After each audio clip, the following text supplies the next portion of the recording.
En cuanto al rol de la educación superior en este contexto, ¿qué nos ha enseñado este contexto? Bueno, nos ha enseñado varios temas. En primer lugar, la necesidad de que dentro de la educación superior esté muy clara la formación política. Y con esto no quiero decir formación partidaria, quiero decir formación político-pedagógica, ¿no es cierto?, de cómo se construye la política pública, ¿no es cierto?, y cómo se construyen las grandes tendencias y los grandes relatos y los debates a nivel mundial. Porque lo que pasa en nuestros países no pasa solo en nuestros países, sino que hay un debate mundial, ¿no es cierto?, referido a los derechos humanos de la primera infancia, a si los niños pequeños tienen derechos o no tienen derechos. Fíjense que hoy justamente es el Día Universal del Niño. Hoy es el día que se festeja, ¿no es cierto?, y que se recuerda y conmemora la importancia que tiene la Convención sobre los Derechos del Niño, que nos dice que el niño es un ciudadano desde el mismo momento en que nace, porque es un sujeto de derechos, porque tiene todos los derechos que tenemos todos los seres humanos en el mundo, que son universales, ¿no es cierto? Y justamente ese enfoque de que el niño tiene derechos, es un enfoque político, porque estamos hablando de justicia educativa, ¿sí? Entonces los niños tienen derecho al acceso a la educación y a que esa educación sea de calidad.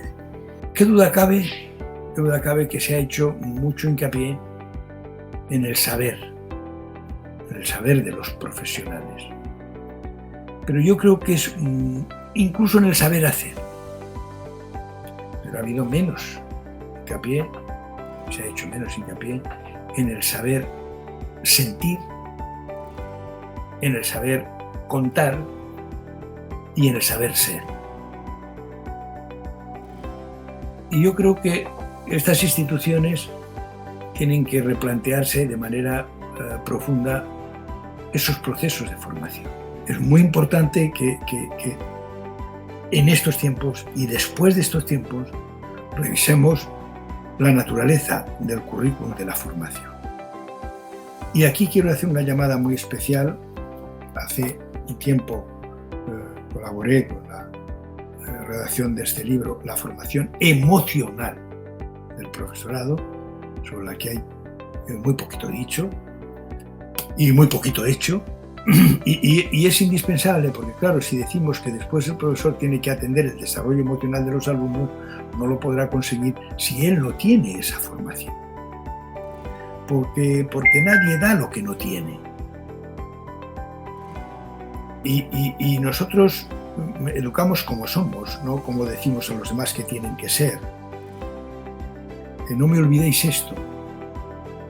El ruido de lo que somos llega a los oídos de nuestros alumnos con tanta fuerza que les impide oír lo que decimos. Los alumnos aprenden a sus maestros, no de sus maestros solamente. No hay forma más bella y más eficaz de autoridad que el ejemplo. Las universidades debemos ser un faro que ilumine y apoye, ¿no?, las necesidades de la comunidad.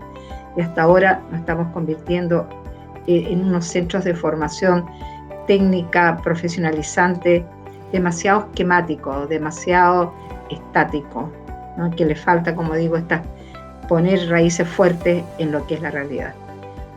Una mirada crítica, pero creo que hay que ponerla sobre la mesa, y que por lo demás todos los distintos grupos que en este momento están reflexionando sobre el quehacer en Chile, está un Grupo de Educación 2020 con América Solidaria, están desde la misma Subsecretaría de Educación, están de diferentes universidades.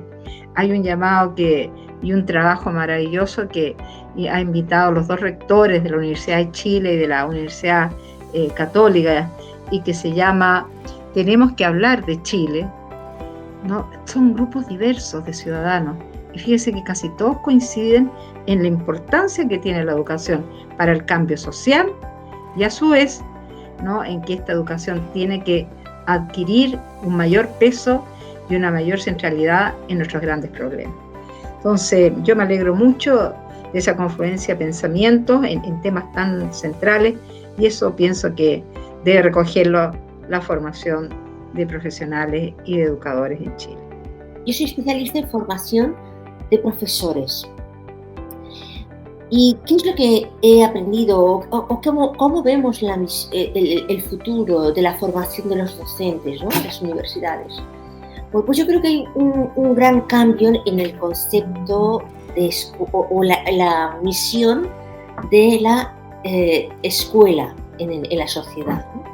Por tanto, la escuela ya no es aquel lugar donde el santuario del conocimiento, sino que todas las escuelas se están basando ya en un nuevo paradigma, que es el paradigma del aprendizaje abierto.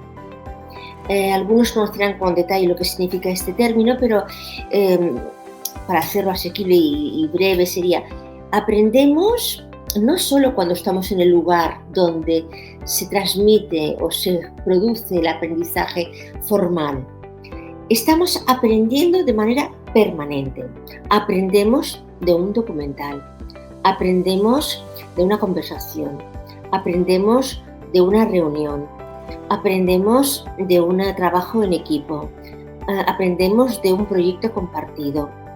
Eso es el aprendizaje abierto. Es decir, que nosotros estamos interactuando con la red, estamos aprendiendo a través de redes, a través de libros, a través de conversaciones, a través de personas, a través de instituciones. Por tanto, ese aprendizaje que se ha abierto, las puertas de la escuela están abiertas. Por tanto, el mundo de fuera es parte de la escuela también, ¿no? Desde la formación, nosotros no solamente nos debemos reconocer como pedagogos inocuos, digamos, y que solamente dedicados a la práctica didáctica, vamos a decir así, sino también somos instrumentos de la política pública y además, es una palabra horrible, instrumento, ya lo sé, pero somos actores de la política pública, ¿no es cierto? Y la política pública se viabiliza a través de nuestra acción docente, ¿no es cierto? Y en ese sentido nosotros coadyuvamos al cumplimiento de los derechos humanos de la primera infancia.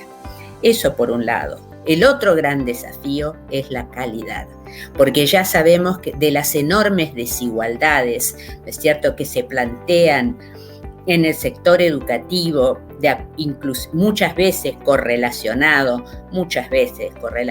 con la pertenencia social de los niños pequeños, ¿no es cierto? Entonces este es un desafío. Y la calidad, ¿cómo se trabaja desde la formación? Se trabaja a través de dos vías: estudiando para siempre, porque esto es algo que debemos encarnarnos toda la vida, vamos a seguir estudiando si somos docentes, ¿no es cierto? Y al mismo tiempo también desarrollando investigación. La universidad tiene una responsabilidad enorme respecto de la construcción de conocimiento y, por supuesto, entonces los educadores deben ser también investigadores, ¿no es cierto? Y los investigadores educadores. No, tampoco el investigador que está en el laboratorio encerrado, ¿no es cierto?, va a poder sumar respuestas, ¿no es cierto?, para realmente garantizar la calidad de los aprendizajes fundamentales que necesitan los niños y las niñas pequeñas para ser felices, para comprender el mundo, para organizar el mundo y, por supuesto, para ser ciudadanos útiles, responsables, comprometidos con los demás seres humanos y con el medio ambiente y los demás seres vivos que viven en este mundo. Muchas gracias por la oportunidad. Cuando se ha terminado esa formación, ¿qué pasa con las personas que van a la práctica profesional con esas destrezas esos conocimientos, esas habilidades en las que se han formado.